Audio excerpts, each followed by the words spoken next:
cartoon block. Yeah, that's what I've heard. It's pretty funny. And there's one by the guy who does Courage the Cowardly Dog, so I want to watch that one. I was up here doing my thing. Did you bring copies of your comics to like put up there? No, well, they're downstairs in the booth. I didn't think to bring them out. That's okay. We'll just mention it. Make Yeah. sure we mention it and let people know. Sure. Yeah. What time did you get here? Huh? Oh, I got here about 11, I think, because we went up to watch.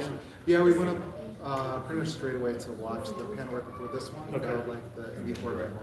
Oh, okay. Yeah, because that was exciting. That was exciting. So, yes.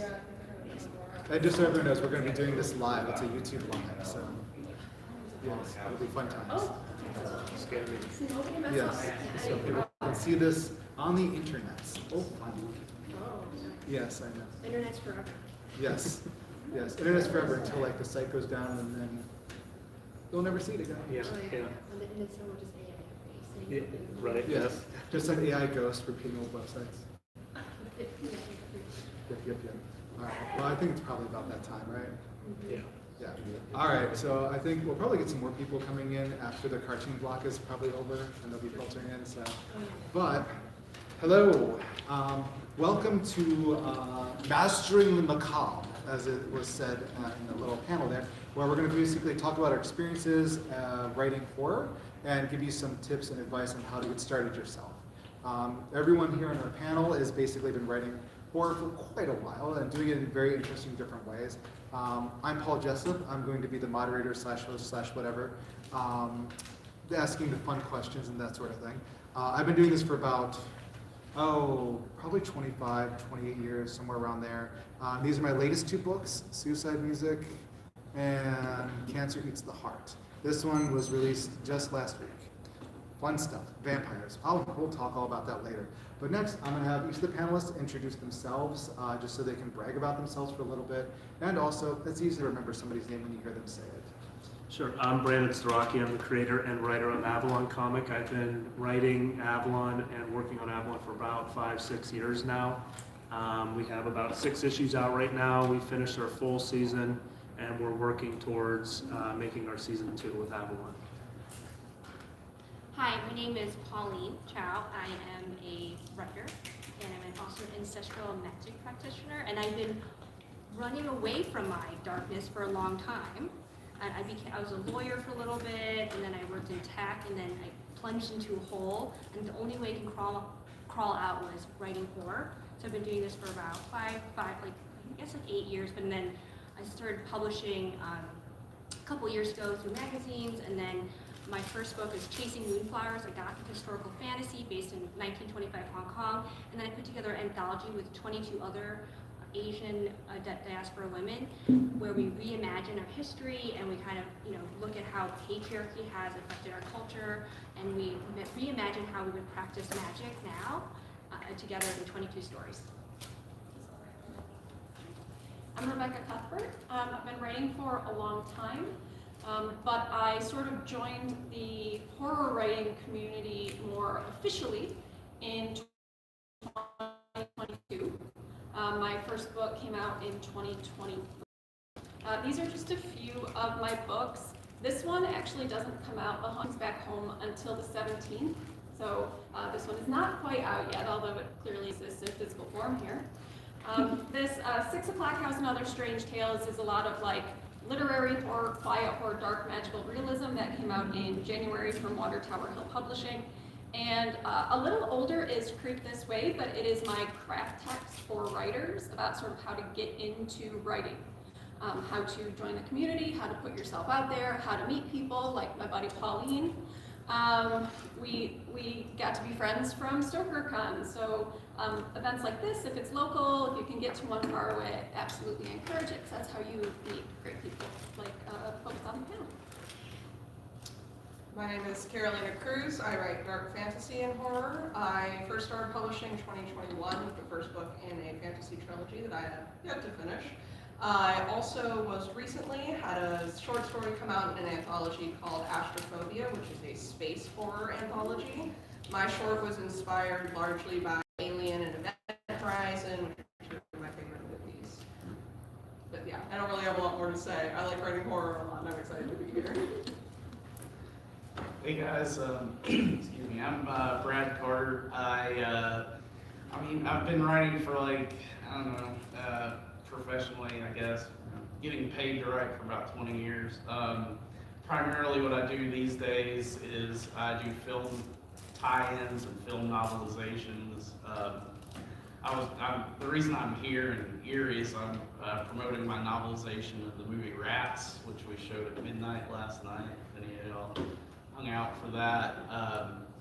I'm here with Severin Films. I do a lot of novelizations for them. So yeah, I'm like woefully unprepared. So, I'm sure it's a late night. I'm sure I'll improve as this thing goes along. Maybe not. Or not. All right, so I guess the first question I'm going to ask everyone is, how did you get started in writing specifically horror? Because that's what everyone's here to hear about. But also too, like, how did you get started writing horror? Like, or just start writing in general, like first publications, that kind of thing. And we'll start with Brandon. Oh, geez. So, I mean, my whole life I've always been somebody who liked to create things. If it was just movies, like just little bits and all that stuff with my friends and stuff. And never was really a writer growing up. I met my co-writer, Alan Dingfelder, about 2017, and we came to the conclusion that we don't want to do day job stuff. We want to be kind of like our own bosses. So we ended up making our own production, 1282 Productions. And with that came, really dissecting Avalon and what that could be and all that as well, because I've always had this idea, of zombies and, what zombie apocalypse would do for me and my family. I have 2 brothers. How would that look? So then we really started to dissect what that story could do and how we could tell that story, and really just kind of unfolded from there. Horror and zombies have been like a big thing for me. I always like putting myself in their situations, in their shoes, for the characters that you watch and read and all of that. And comics ended up being an easier, I say easy like it's easy. It's not easy at all, but it was the best avenue for us at that time, because again, I'm a big like film guy. I wanted to do more of film and things of that nature. So it was beneficial at that time to kind of carry on with the comic books. Learned how to write comic books with Alan, and we kind of just took a couple of years to figure it out, because it's a very different way of doing it, like how you guys have all your novels and all of that as well. I've never touched that, so I can only imagine how hard that is as well. But it just kind of has grown on me more and more, the comic industry and just writing itself and kind of getting it all in like a physical medium and all that. And yeah, that's basically in a nutshell. Oh yeah, okay, so how I got started. So I think in the beginning, I thought, I always loved writing, but I thought writing and my identity, I was trying to fit it into certain molds that other people wanted me to. So I wrote from my brain, which was like law maybe, or wrote from for a certain purpose, right? And it wasn't until I was like, there doesn't have to be a purpose in writing, and I let that go, is when I was like, what kind of emotion do I want to write from?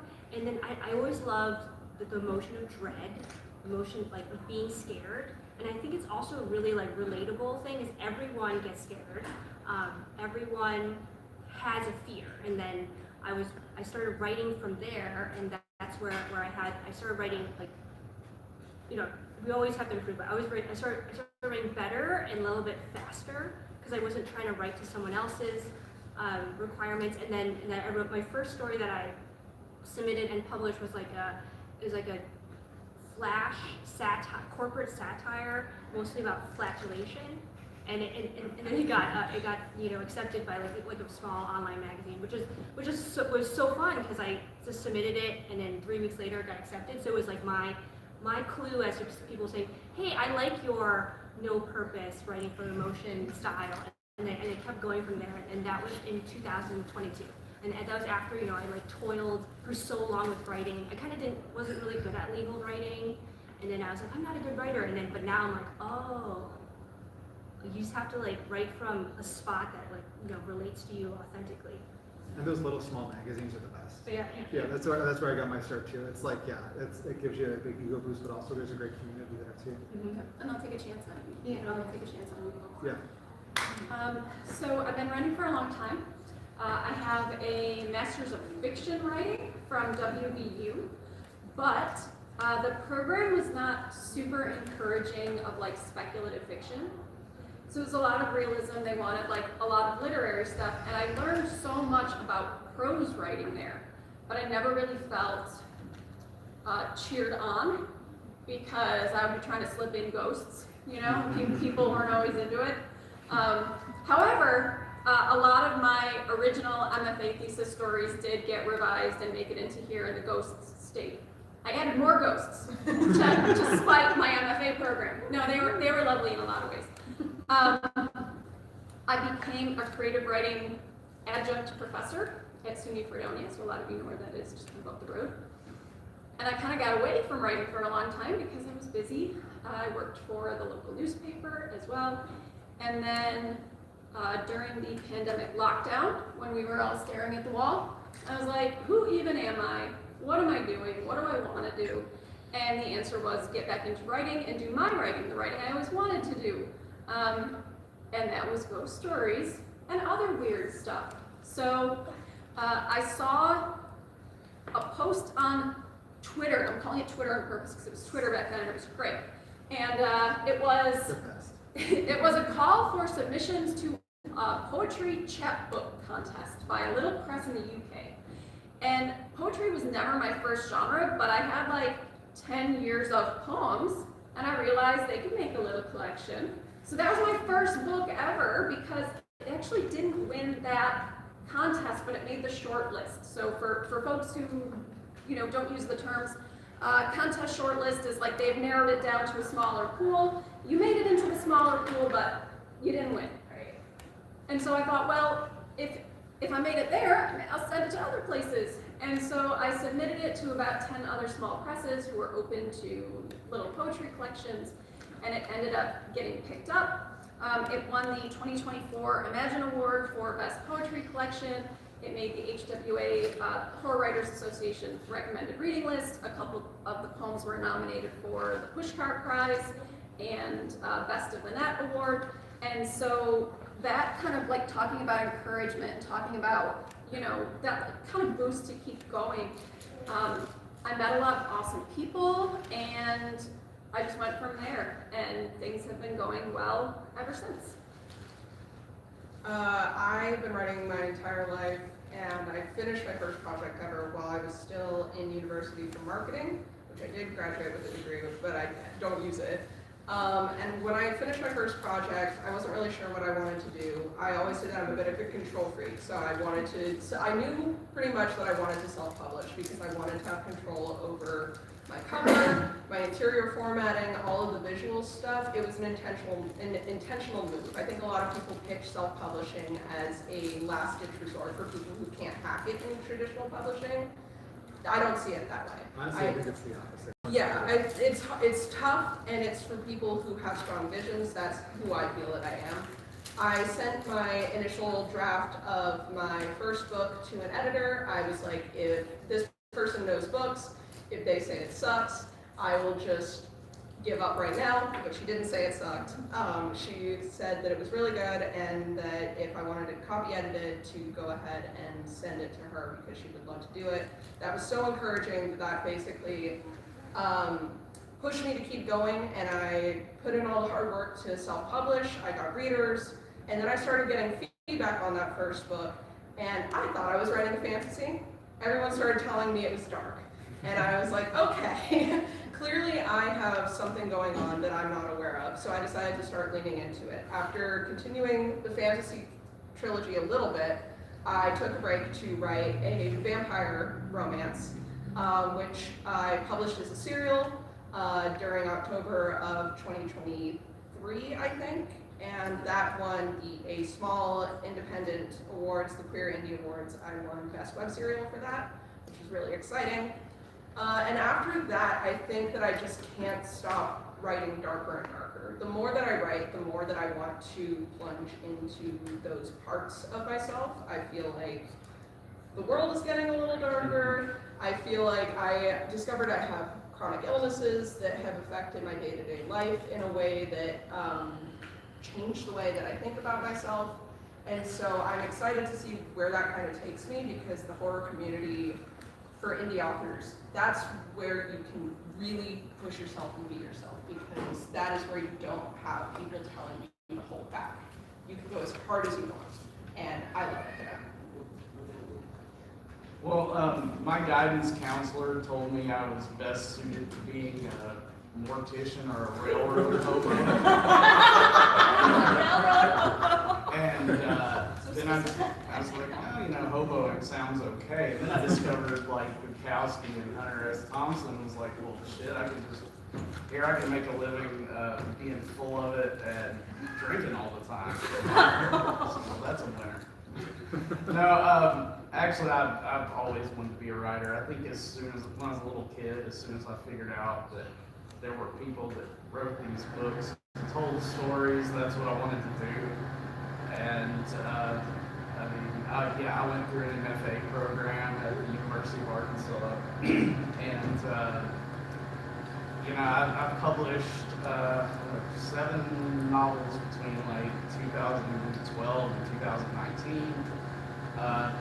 During COVID, my publisher got out of business, my agent got out of business, but concurrent with that, I started working with Severin Films and got into the world of film novelizations, which initially I was kind of wondering how much fun it'd be to play around in someone else's backyard, but Severin gives me a really long leash to how I approach these projects. My first one was Cruel Jaws, which is the infamous Jaws ripoff, and I got the screenplay. It's like 70 pages long. I was like, I'm gonna get 300 pages of this damn thing. So I expanded characters, added characters. I changed the ending, teased the sequel, which obviously never happened. The movie was kind of PG-13, and that's really not our brand. Those of you that know Severin, so I turned the sleaze knob up to 11 and just sort of broke it off. And everybody responded well to that. So after that, I did Night of the Demon, the Kill a Bigfoot movie. I did Mardi Gras Massacre, which is, there were times when I wrote that and I thought, Brad, your mom's gonna read this, dude. And she did. She's very proud of me. I did. Most recently, the reason I'm here, I did Rats and Hell of the Living Dead, and I got to work with the screenwriters for those. And instead of novelizing the movies directly, I worked from their original film treatments.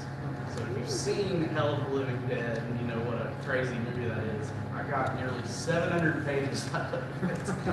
And and now that I've gotten sort of found my feet with novelizations, I just sort of go full tilt boogie into those. Have a lot of fun, and I'm sure my professors would think it's like one step above prostitution, but I've outpublished all of them, and most of them are dead too. So You win. Last one standing. It's like Highlander. You got the quickening. Yeah. So like I said before, I'm Paul Jessup. I've been doing this a long time. Basically around I'd say 2004, when my daughter, right there, was a year old. I was like, I should try and do this writing thing for real. I should try and actually do it right. And then I started writing a bunch of short stories and sending them out to little places. Rejection. But then you get the one, and then it's like you're hooked. And no matter how many rejections you get, it's just like you gotta keep going. It's oddly addicting, and that's why I like traditional publishing, because it's addicting. It's like crack. And actually, I was just thinking about something he said. I've gone through, because I've been doing this for a long time, but yeah, I've been with small publishing houses that have closed. I had an agent. I don't anymore because they left the agency and stuff like that. So I was wondering about you guys. Do you have any pitfalls you'd like to say that you've gone through and kind of warn people about? My real quick one here is, make sure if you're going to a small publishing house that seems brand new, they haven't been around for a long time, talk to any of the other authors, vet them out, or just go in and think, okay, this is going to be fun. I might not ever get paid. They might close in a week. This is just going to be for me, because otherwise you put too much into it and they close real quickly. Especially in the horror genre, there's a lot of publishing houses that start up and then like a month later they're gone, or like 2 years later, or you start hearing rumors about them not paying authors and things like that. So like, yeah, anyone wants to chime in like about your own like, I guess you say hiccups in your career that you want to warn people of? I guess mine's gonna be quick because we're self-published. We don't have to deal with that problem. We have different problems in the sense of I've had a company when we sent out issues to be made, and they got damaged in transit. I get a hold of them, tell them, hey, this is all damaged here, and the packaging was horrible, and they would only cover half of the issues, so I missed out on several. I think I remember the issue count to this day. It's like 164 issues that were unsellable, and this was like the first thing, our first issue. We're just getting ready to go, and it was just a complete hiccup in the road. But complete different issues from what you're talking about. From this, but that's like our horror story, I guess, for the self-publishing part of all of that. That's a pretty bad one. Yeah, and right in the beginning of all of it, so that kind of sucked. But we don't have to deal with kind of what you're mentioning as well, fortunately. But we have different ones. Yeah, you're more in charge of your cover art too. Yes. I've been lucky with most of my cover arts, but I've known friends that have had like, oof, and it's just like, oh, that's like, yeah, when you get a bad cover, it can follow you. I have had a couple of books fall through because presses have closed. One publisher just disappeared. We still don't know to this day, like if she was abducted by aliens or what. Like she's Most never probably. resurfaced. That's you know? what I answer. Yeah, probably is the answer. Find her internet. Yeah. So I think that's happened to me a couple of times. I've also canceled contracts, like books that were supposed to come out, and then I had doubts, about the publisher, or I already worked with them and things didn't quite go the way I wanted it to. So recently in 1 week, I canceled 7 book contracts. And I don't think I would have had the spine to do that 4 years ago. But I've learned that this shot, whatever this shot is in front of you, is not the only one. Just kind of have to be stubborn, but also be confident and know that it's all a numbers game. And for every press that closes, 2 more are going to open. Yeah. And that you can self-publish if you want to. I haven't yet because I'm not great at all the stuff. I would like someone else to do a lot of that stuff for me. Yeah. But it's you're never out of options. Nothing is ever dead in the water. You just kind of have to try something else. So the first time something fell through, I was really sad, but like I said, it happened twice, that things were supposed to come out and then the publisher just disappeared, or went down in a blaze of not at all glory, but it's been fine. It's always going to be fine. There's always something else that you can do. Yeah, okay, so one of my books, it was with a small press, and I think they were just starting, but I was also taking a risk with them too. Oh, yeah. But then I think they decided to take their brand in a different direction. and then I had talked to them before in the beginning about, hey, I want to bring my own cover because my husband does my cover for me. He's in the pumpkin shirt. and then so we already worked out in the beginning, but then they decided not to, and then they were kind of not that they were kind of weirdly sneaky about it. Yeah, it was kind of weird, and I was like, what? And then they're like, oh, they're trying to make me dump my cover artist. I was like, kind of live with him, so I don't know if I could do that. Kind of messed up. Yeah. So it turned out to be fine, and I just ended up self-publishing it. But they ended up doing edits for me, which I paid for, which was fine. It would have worked out the same way, anyways. And then this anthology. So there's a bunch of anthologies, kind of the same vein, which focuses on Asian American or Asian or diaspora stories. And then so some of them were self-published, but some of them were with other publishers, who were fantastic. But also you have to look at their marketing budget, and it's if whether or not if that thing that you want to publish is kind of aligned with what exactly you want to do, or the marketing budget, and if you think that you could do it better, or just with more effort, which is that's the only thing you can control, right, your effort, then it might be better for you just to do it yourself. And then this idea, me and another editor, Angela Yurko-Smith, who's award-winning Bram Stoker editor and author, I co-edited that with her. We came up with the idea in December, and then we came out with it in September. So then in terms of in traditional or even small press, that speed is, you can't do it. You can't do it. It's usually at least a year, probably 18 months minimum. So then we wanted to come out with it like ASAP. So we pulled it together pretty fast, and then we pushed it out. So like that's also consideration. If you want speed over like, you know, communication and emails, then just do it yourself. And yeah, I think this one has been doing like really, really well. I think it speaks to a lot of people's like interest, and there was a kind of a gap in this story space. So The sense that we have a lot of options now, where it's like, if you can't go this way, you can go through self-publishing. But also too, that you become the publisher and it's your own business after that. Oh, yeah, And yeah. that has its own things, but yes. Oh, sorry. No. Okay. My pitfall, it wasn't me, I got lucky, but my number one thing this is for anyone who is looking into doing conventions for their writing, do not work with first-year conventions. Unless you are sure that it's going to go well, be very, very careful, especially if you're the only one who is responsible for yourself. If you're working in small press, it might be worth the risk, but if you're self-publishing, you're buying your own stock, there are a lot of ways that you are very vulnerable as a self-published author to getting taken advantage of by, or even just, you know, going down with the ship when it comes to conventions that do not have the experience to support small authors like that. I was at one recently with a friend called Once Upon a Con. It was in Maryland.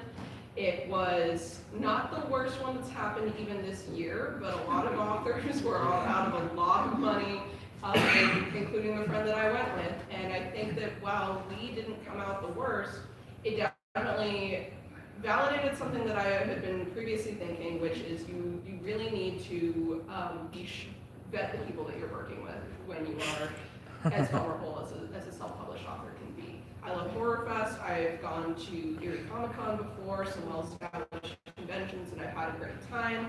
I think that they're definitely great places to find readership and community and network with other authors and make friends. But if you hear big promises about how many people are attending this brand new convention, proceed with caution. I'm not sure this is really a pitfall. I guess it falls more under the banner of advice. Have a lawyer, have a lawyer look at any contract that gets in front of you and make sure the lawyer's name is not Google, actually. It sucks because it's like a out-of-pocket expense, but there's a ton of sharks out there, and it's weird because you wouldn't think small press would be like a lucrative like grift, but they're out there, and so if someone hands you a contract, get it in front of a lawyer. You've worked really hard on your shit. You shouldn't have someone just, toss it out there and it's full of typos. I've seen some great books that are just done a great disservice by shoddy presses, and then I hear on the back end that the authors are getting like screwed financially. And along with that is anytime someone asks you, the author, for money, tell them to kick rocks, because that ain't the way this works. You did the work, you get paid. They're going to take a piece. If you're working with an agent or an author. But personally, I've never run into any of these problems. Just, I guess I'm too cynical to fall for it. But I know some people and I have some friends that have, they've fallen in with some shady characters and ended up really having to grab their ankles. And you don't want to do that. You worked hard. It's best to hold out for a good deal. Yeah, and that's another thing too, is you definitely want to be have all the local author friends in the same genre and stuff like that, because there is a whisper now. Because people do not want to say stuff publicly because they want to be seen as the troublesome author. So it's extremely important. And so like, because yeah, word gets around. I mean, I've been on the end of it too. Not me, I'll name names. Some people will. Brian I don't will name care. names too. Like, yeah, but like some authors were like, yeah, I want my career dead because of this. Yep. Yeah. One thing that you just made me think of is that the disappearing alien abducted publisher. I did unfortunately get trapped in like a weird contract limbo with this person. So I had signed this contract, the book was supposed to come out, and in the contract it said, if the book does not come out within 18 months of this contract signature, then it's mine again. That's way too long, but I didn't know that at the time. So when she disappeared, it was a micro press, that means one person runs it, so it's a small press. When she disappeared, a ton of us, because a lot of people I know in the community were also signed with this press, we kind of didn't know what to do. Like, she's disappeared. Does that mean our contracts are void or not? Because that was not a clause in the contract. So a lot of folks I know just said, you know what? I don't care, this is mine, I'm gonna go resell it. The problem with that is that you're asking other small presses to join that contract legal limbo with you. And I know I'm part of Undertaker Books. We would not do that because we have to cover our own selves. So I kind of was fortunate that I had other projects cooking. So I was able to put that novella on the shelf for a bit. And now, I think as of July, I'm allowed to shop it again. But it was kind of stuck for a while. So now I always ask to add, if it's not there, a communication clause, which is basically, if you refuse to talk to me in such a period of time, you know, if I don't hear from you for whatever, then everything's void. And we have that for our authors at Undertaker Books because they might disappear on us too. So it goes both ways, that there's a communication clause, and it just covers everybody if someone gets abducted by aliens and disappears. They'll sue you even from Mars. Yeah. But we gotta have the legal stuff. That'd be a good thing with agents too, because like the one agent I worked with in the past, yeah, all of a sudden communication just stopped for like 2 years, and I'm just like, okay, all right, and then I politely sent things like, I'm sorry, I think I'm gonna be like, you know, moving on, looking for someone else, and yeah, it was just, I'll just leave it at that. It was just a nightmare. I mean, I found out some stuff later on that she was going through some things and things like that, but still at the time it was like very scary. I'm just like, I haven't heard anything from them forever. They might still, I just might just move on. That kind of thing too. You should vet an agent, just like you vet a Yeah. publisher, because there are some, I mean, some of them are just opportunists, really, and if you can't produce like something lucrative right off the bat, it's getting the back of the line. Yeah. So, you know, it's best to hold out for, I think it's hard for new to writers not though. settle for Yeah. someone that's just gonna, you know, pump and dunk it, like, which happens a lot. You know, you get stuck with an agent that's never gonna kick anything your way, you know. Yeah, no, I think so too. But it's usually they go after new writers. I mean, that's the thing. I was a new writer when I went through my agent. This was like 2008 or 9, I think. Yeah, and she was a new agent, and so like at the time I didn't know any better. I just had some friends who were like, "Oh yeah, she's great," you know. So I just went through it, and I think that's the thing. Like new writers, they don't understand. You know, it's one of those things where you don't know what you don't know. You know, and even if you tell them like vet them, do it, they're like, "But I'm excited. You know, I actually got somebody to respond to me. This is great." Yeah, it's one of those things where like you're damned. You know, if you do. Like, don't blame yourself.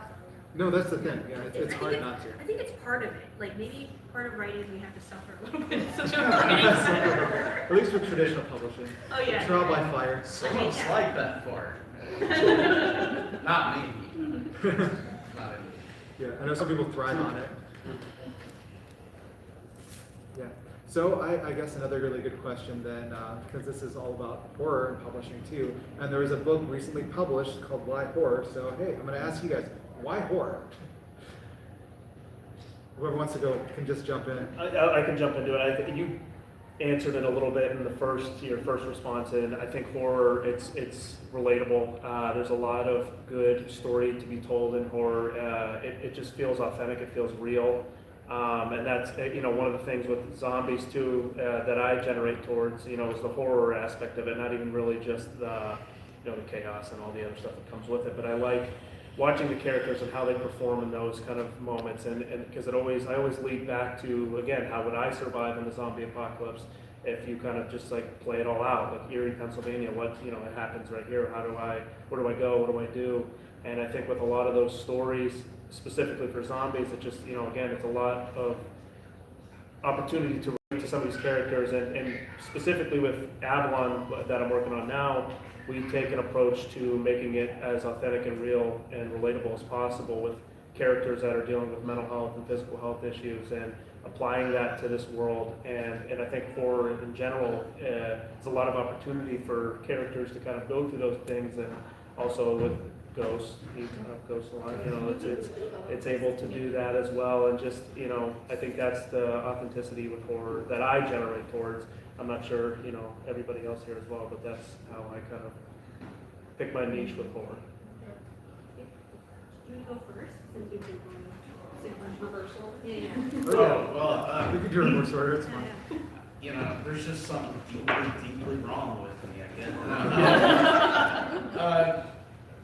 You get, when you're doing like writing programs at the college and grad level, you get some great advice, but one that I'm just going to tell you is just bullshit, is write what you know.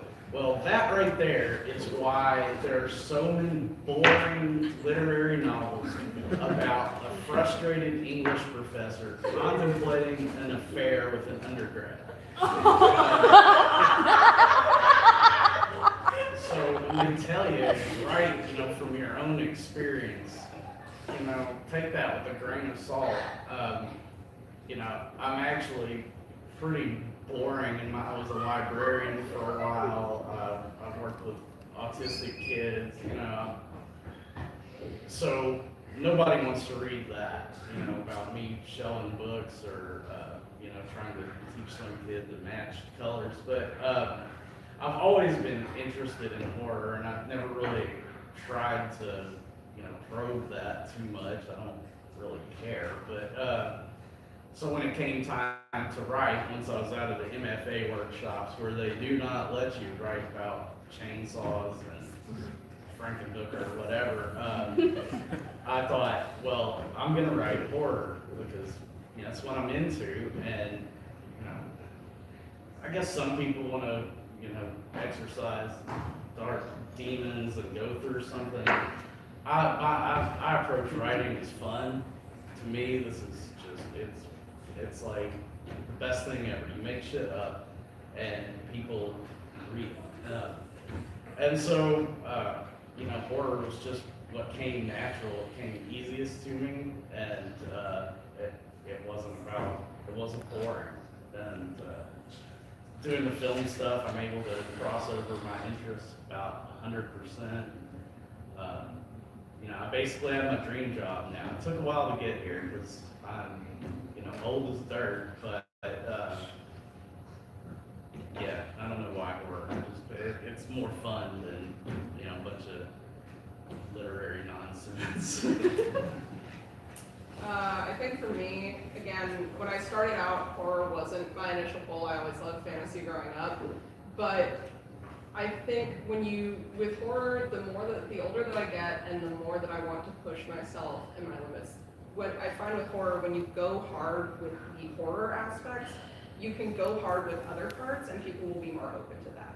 People will be more open to just like exploring tough topics when they're already kind of exposed by just how visceral and like intense the horror aspects are. So if you go hard with gore and you go hard with like psychological horror, when it comes to exploring topics like mental health and like stuff like that, chronic illness in my case, I know that Paul's got something going on with that too.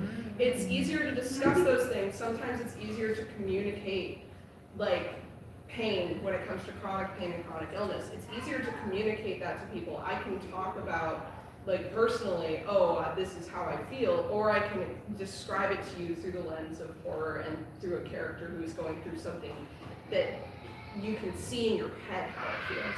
So that's kind of why horror has kind of gotten more prevalent. When I wrote fantasy, people treated the darkness like it was a bad and unexpected thing, and I find that it's more fun for me, and I find the audience that I want and who will get me more if I don't try and hold myself back and they have a good expectation that this is going to be some unhinged stuff. I want to change my answer. You stole. That's very eloquent. I'm sorry. You stole what I was going to say. You just said it better. I second it. I second it. So I told you I've always loved ghost stories. My new book is dedicated to my hometown library because as a kid in the 80s, like, I used to read the card catalog. Like, I pulled a little drawer out, and it was the G drawer because I was always looking up ghosts, you know? And I said, I get the thing that's gotta be fun. You have to have fun with your writing, which is why I put together a collection of all ghosts. Like, it's all ghosts, it's all hauntings, different kinds of ghosts, different kinds of hauntings, but that's the most fun thing to write for me. And I loved ghost stories even before there was like a lot of death in my childhood, so I think I was just like born loving ghosts, I don't know. But also, I'm like a rabid feminist, and you know that women don't have it so easy in the current climate. And so this was my third book, and the subtitle is Feminist Horrors, because I write a lot of feminist horror, and it's just like a really nice outlet for rage, because otherwise, like, you're just walking around carrying that in your body every day, and that's not a good feeling. So it sort of gives you something to do with it, but then it's also a way to connect with readers who are feeling the same way. So it's like kind of cathartic for me and also for the people who read it and say, yeah, I feel like that too. Can I just say I love your, like, Mary Poppins bag situation Thank here. you. You keep pulling out a new Very issue. shallow. Thank you. As a former librarian who is, as I said, old as dirt, I like the card catalog Yeah. thing because I do remember those I'm on days. the lookout for one, but at antique stores there was like $600. Yeah. Oh, I Like, want one day so I could bad. have one. So, Okay, so the question is, What? why horror? And yeah, like I said, I was in a box. I put myself in a box for a long time, and then when I broke out of the box, I was like, I don't want to be in another box. And literary is definitely a box. And because, you know, like as a lawyer, they're like, which school did you go to? It has to be fancy, and you have to have this fancy, like, you go to a fancy firm, and you go to a fancy clerkship, you know? And I was like, I don't want fancy. What's the least fanciest? But also can't be fancy if you want, you know, is horror. So you cover the whole spectrum. If you wanted to, you can do it. Anything in the novel, yeah, like anything can happen. It can be totally unhinged. There is literary horror that also exists. And then I felt like it gave me more freedom to express myself, because otherwise, like, I would just like, why would I just, you know, be a lawyer again, which I don't want to do. So then that's how I came to horror, and like, yeah, and starting from emotion was like so fun, and so, like, you know, cathartic, and got me to the next stage of my life with writing. Is like, writing is more like a ritual for me now. It's like it connects me to something bigger than myself. And I think I can do it through horror the best, although other things kind of trickle in too. And then I read about this concept, which I think we all touched on, called the, you know, collective pain body. Like, I think Eckhart Tolle's philosopher said it, but I think many other, like, you know, religions or philosophies talk about that. But it's like, you know, we have it all together, and it's over generations, it's over universes, you know, and then so, like, some of us, like, plug into it and, you know, maybe exercise some of it, maybe put some of our own into it, and then mix it up, you know, and so I feel like it's, like, it's kind of weird because it's, like, it's a very alone task, but I feel like but when I do it and I create the story and I share it, it feels like I'm, like, part of a group and part of a collective. And then also, you know, after I did some small publishing with the stories, I went to StokerCon, and then I met all the horror writers, including Rebecca. That's where we met. And I was like, oh my god, I love everyone. Everyone was so great. They're, like, the nicest people ever. And I think that is like it goes to show, like, when people work on themselves and become self-aware and, like, you know, do whatever work they need to do with their stories with themselves, everyone just becomes more like pleasant, I think, you know, to be around. And so like, yeah, I mean, I like that. I like that to be part of my universe, like horror writers and horror stories. Yeah, I will second that because like one of the things I always like to say is horror fans and horror writers are the nicest people you'll ever meet. Like everyone always pictures like people grinning with like an axe and like I'm gonna murder a family because I like horror. And it's just the opposite. They'll go to the bat for you. They'll give you the shirt off your back. You know that put the shirt off their back. They're not gonna take your shirt. The shirt off their Unless you back. want them to. Yes, unless you want them to, and they're like, yeah, no. But you know, it's just the nicest people possible. And for me, why horror? When I was a little kid, I started getting into horror because I was scared of it, but it intrigued me at the same time, and I was like really interested in it. Like there was, if everyone remembers Geneva, Ohio, used to have that haunted house ride, and I'd go through it as a kid, and it would just scare the crap out of me. But I'd keep trying to go through it, and then at night they used to have a horror host, Big Chuck and Little John in the '80s, showing horror movies all the time, like The Mummy, The Blob, things like that. I was obsessed with it, and so like when I was a kid, also all my family read Stephen King because you know it was the '80s, everyone read Stephen King. And I was like, I want to read that. That cover looks cool. And they'd be like, no, Paul. Which made me want to read it even more. Yeah, exactly. He's unknown now. Like people forgot about him. Like everyone's like Dean Koontz now, but you know back then Stephen King was huge. So, but yeah, so like I was really into that sort of stuff. And then like later on, like even when I was writing science fiction and fantasy, like when I first started, like I'm gonna be respectable. You know, I'm not gonna be like doing all this horror stuff. It just would start. I remember I was writing this one about these people like taking part of Cyborg. It was like 2005 or something like that. So that was still futuristic and not now. You know, weird. But like, you know, I was like all of a sudden I was writing about this black door that appeared on the wall. I'm like, well, this is more interesting. I'm gonna write about that. And then I just kind of went that way. And it's like it's just been more fun and interesting. Because I mean that's like you said, horror is fun. It is a lot of fun. It's dark. It can get like heavy with the atmosphere and can be philosophical, but it's also a lot of fun. And you can use it to talk about things. And it can be kind of like a sugar pill to get into real medicine, you know, where you can talk about much deeper subjects. And like for example, my own book here. This is about chronically ill and disabled people turning to vampirism as a cure, and I myself have multiple sclerosis. So talking about one of the main characters has it, I could talk about that in a way that I think would relate to people with the illness more than if it wasn't a horror novel. It makes you think of the movie Sinners, which if you take out the horror, it's still a really good movie, but the horror adds this extra layer and it communicates on a level in a way that it probably wouldn't have without it. And I think that's because horror can do so many things that regular fiction, and not even just boring like drawn room New Yorker stories, you know, they like even just like science fiction fantasy, which I love, there's like limitations to what it can talk about in a way that it can approach that horror can just go to, you know. And I think that's also why you have fantasy borrowed from horror, you know, with grimdark and that sort of thing, you know. That's just, you know, how it goes. So I think we should probably, open it up to see if any of you have questions about publishing this or yes. So, modern era, we have to deal with, how do you protect your ideas and your concepts and everything, especially in a world where word now automatically goes in right up to the internet. Meta crawlers, how do you protect? I mean, I always feel like, someone's going to come along and just scrape and borrow everything AI and everything else. And there's my concepts, my ideas. Just anyway, how do you, of course, I live in the hills and hollers of Arkansas. well, It helps. We just got to live it up to the power. No, I don't know. That's a good question. I don't like put my stuff out there until it's ready to go. I am part of. I don't know. Probably some of you guys are gonna join the class action thing. Get super. Basically, 7 of my books were.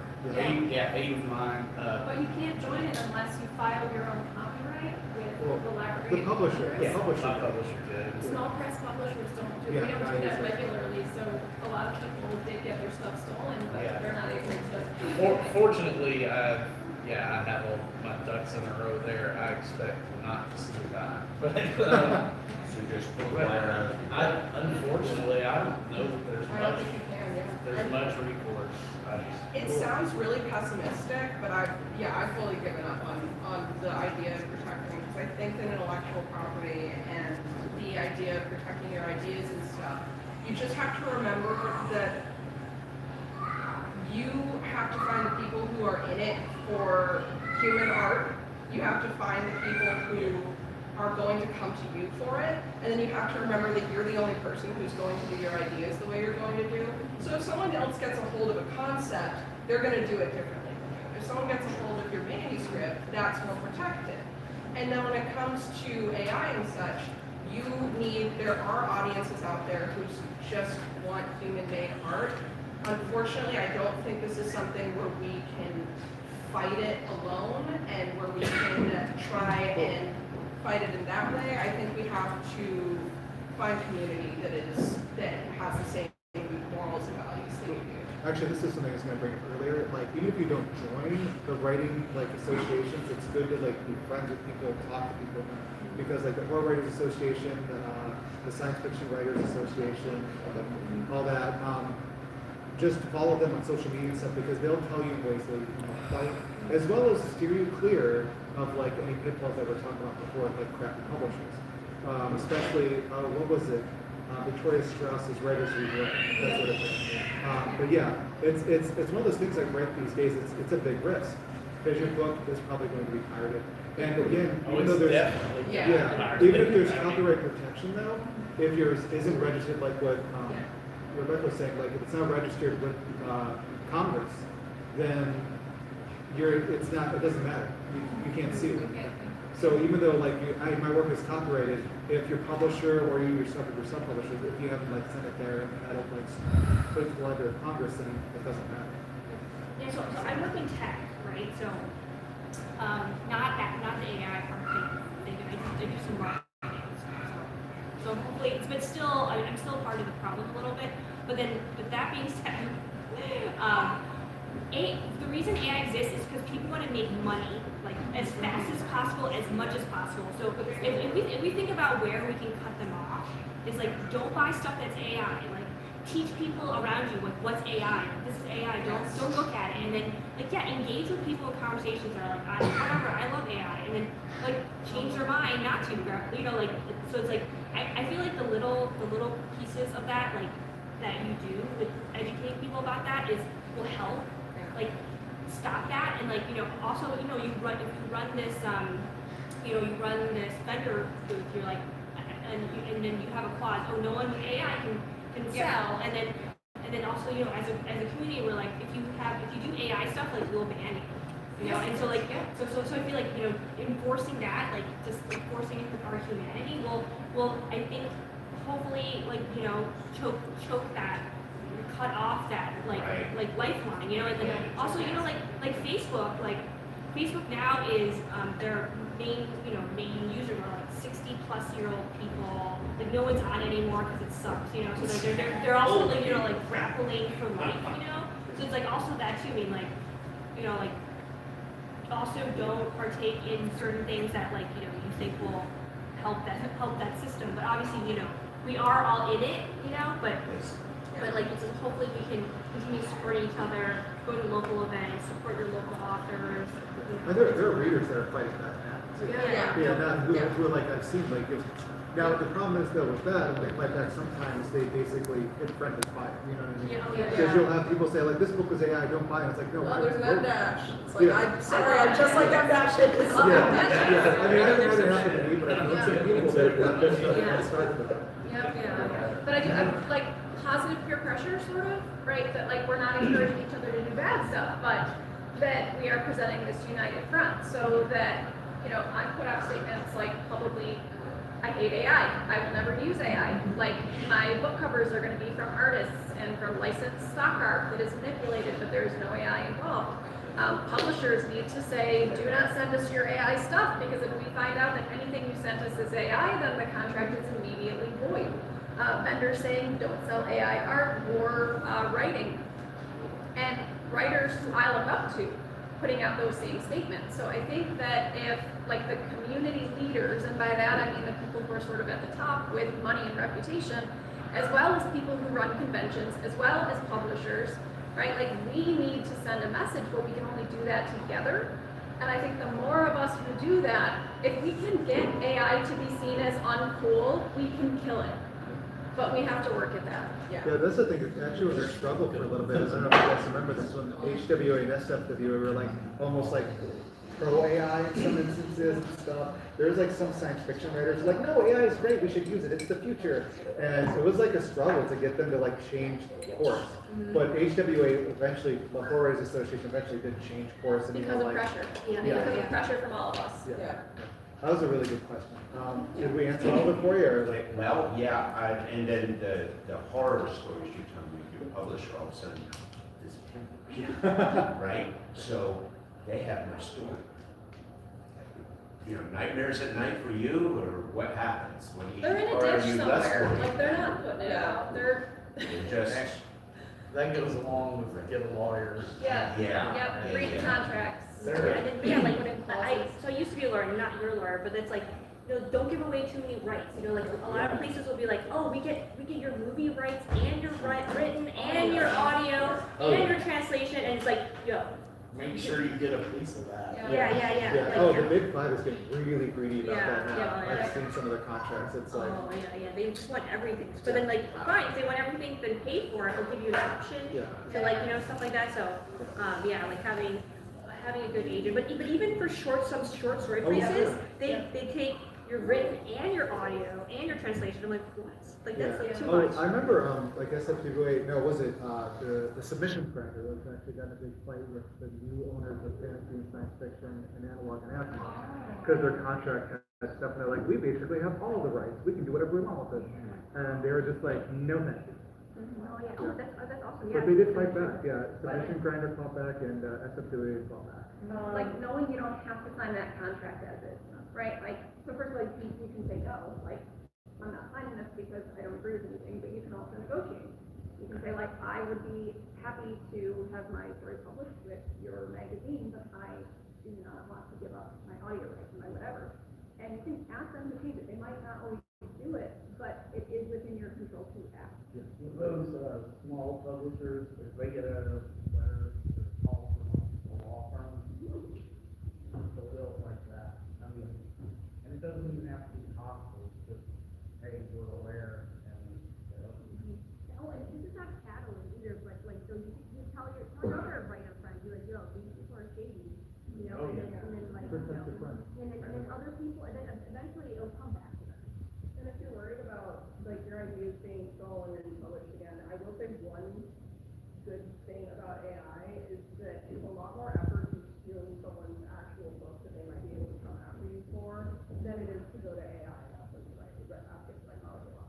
So I think that the kind of classic like they stole my idea and just published it under their own name thing is kind of happening on a grander scale with AI because our work is being set off as it's better. But when it comes to just full channel and you're stealing your stuff, I almost feel like that's going to go out of style with AI. And I mean, there's also this consistent, I know a lot of other writer friends of mine have this consistent with like, how much do you tell on social media before it's published? Because they're afraid someone's going to swoop in and just do a book exactly like that one and put it out there. And honestly, I was thinking about it, like, I guess that's been a problem, like, especially if it's a good idea that's actually really big. That's been a problem since, like, with film, especially since the 60s and 70s. You've got, like, the blockbuster rip-offs, like the fake Conan sort of stories. So it's just... Yeah, exactly. So you're going to do Battle Among the Stars next, is what you're saying? Yeah, cool job, yeah. Yeah, but there's nothing, I mean, that's just basically, because on one hand, it's like, you can take it as, like, compliment, like, okay, my idea's got enough traction, these people want to, like, do, like, their own lesser version of that.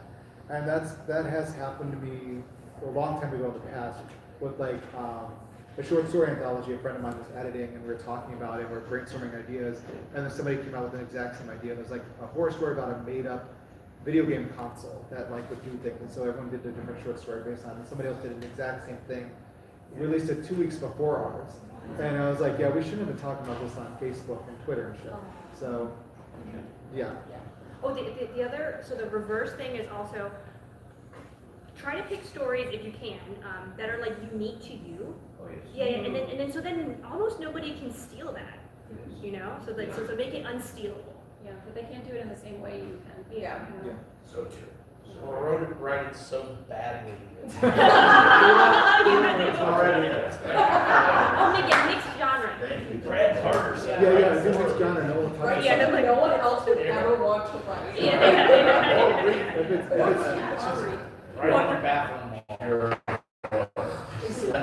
or fantasy sci-fi Noel touching. Right. Or they'll call it new. Oh, Yep. Thank you. Thank you. Is there any other, how much, we're over? About 15, 20 minutes over. Oh, okay. It's okay. There's Get nothing out. until 2:30, so if you guys want to keep vibing. Yeah, it's up to you guys. For some wordy Yeah. people. Yeah, so if you guys have any more questions though, like if we have more time then, yeah. Anyone have any more questions, that'd be fine. Okay, cool. Yeah. Oh, there you go. This is not a publishing question, but more of like an artistic practice of your craft kind of question.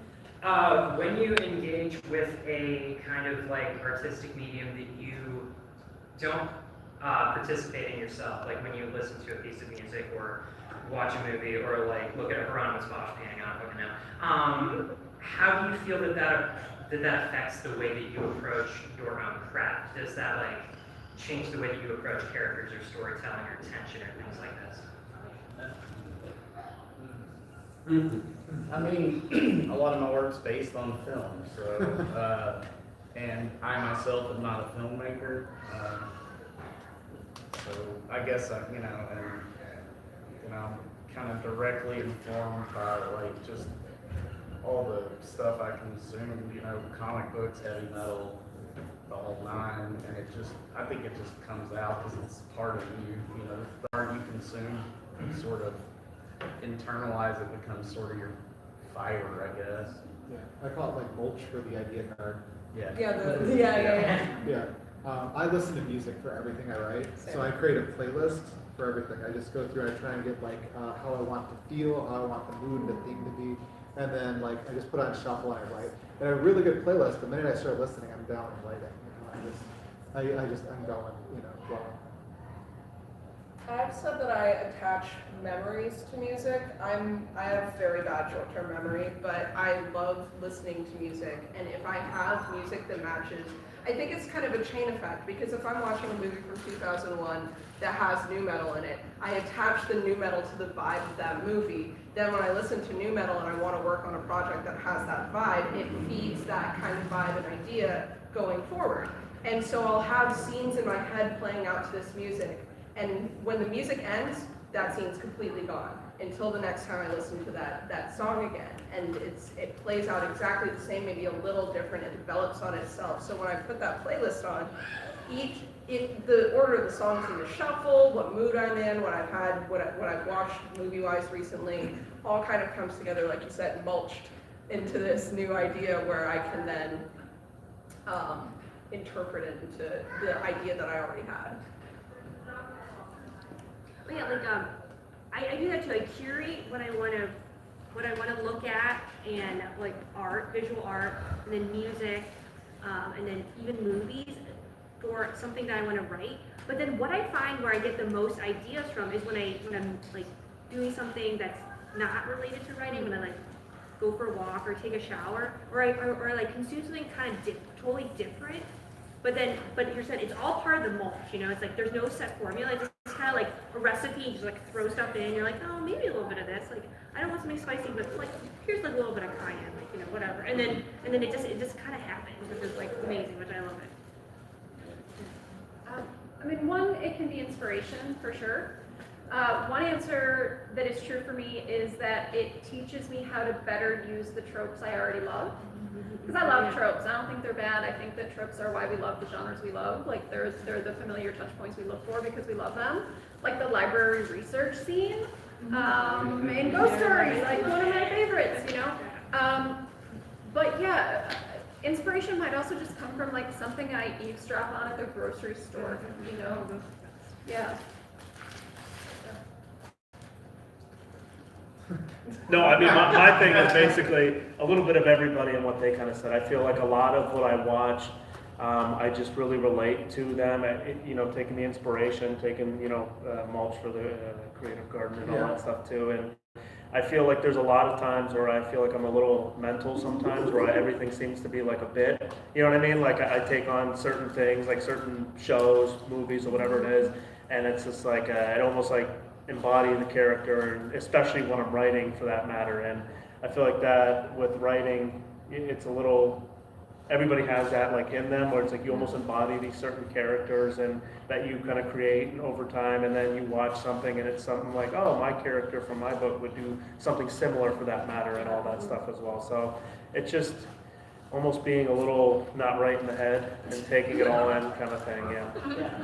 It's kind of like method acting. Yeah. Getting to the characters, like, I can't write until I get the voice of the character in my head.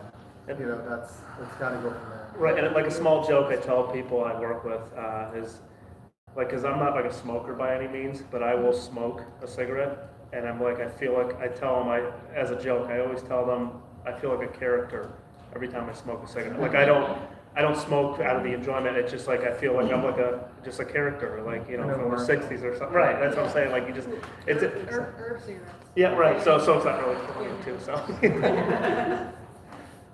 But, yeah. All right, any more questions? Anything interesting?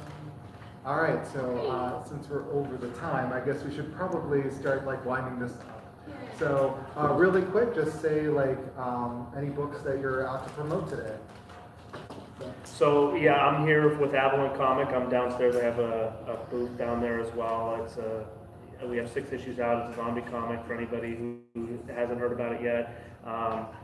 Come down, see me. I'll tell you a little bit about it as well if you're interested in hearing about it. If you're a comic book reader by any chance, or just want to give it a shot, I'll kind of tell you a little bit about Avalon comic book.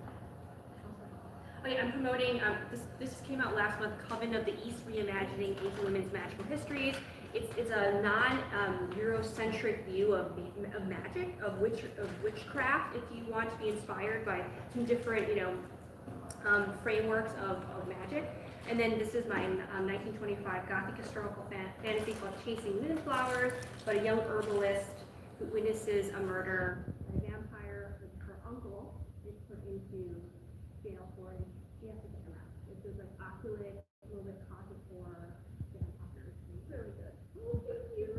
And then I have cards. So if you want to get now, you can grab my card and then think about later. And then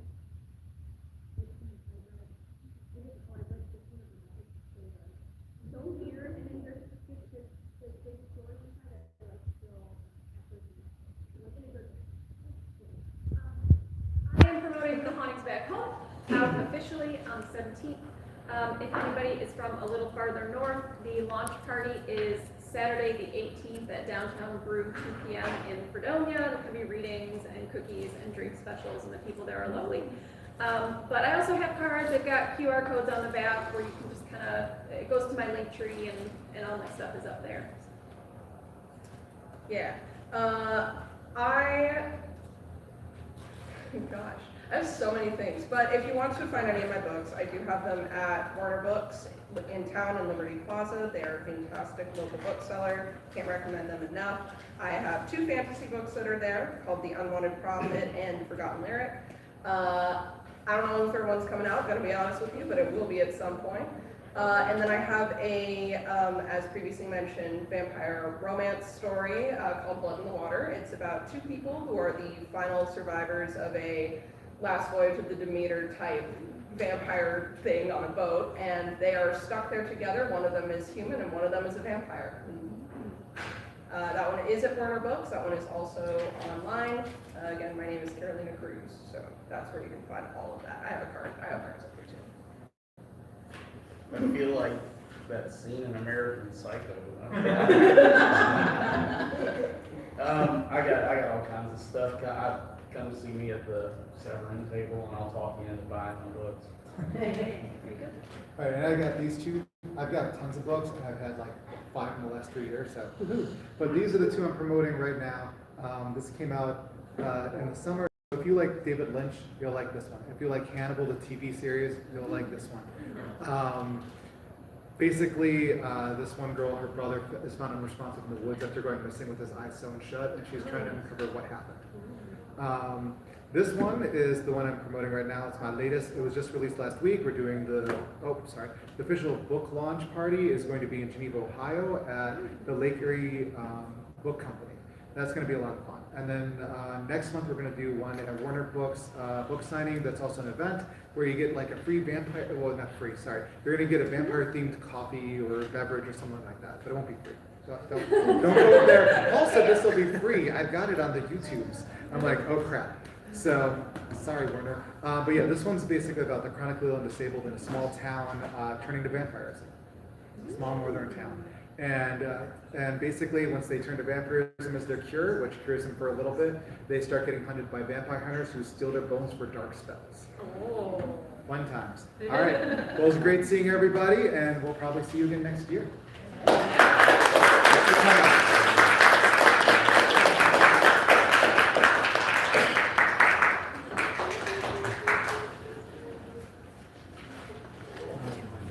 Oh, yeah.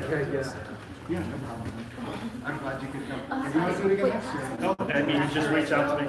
Yeah. Well, let's sound like another book. I want to do something in October. Yeah, no, I know, it's But, yeah. you know what I mean? Oh, cool. Yeah, I can just, cool. All right. So,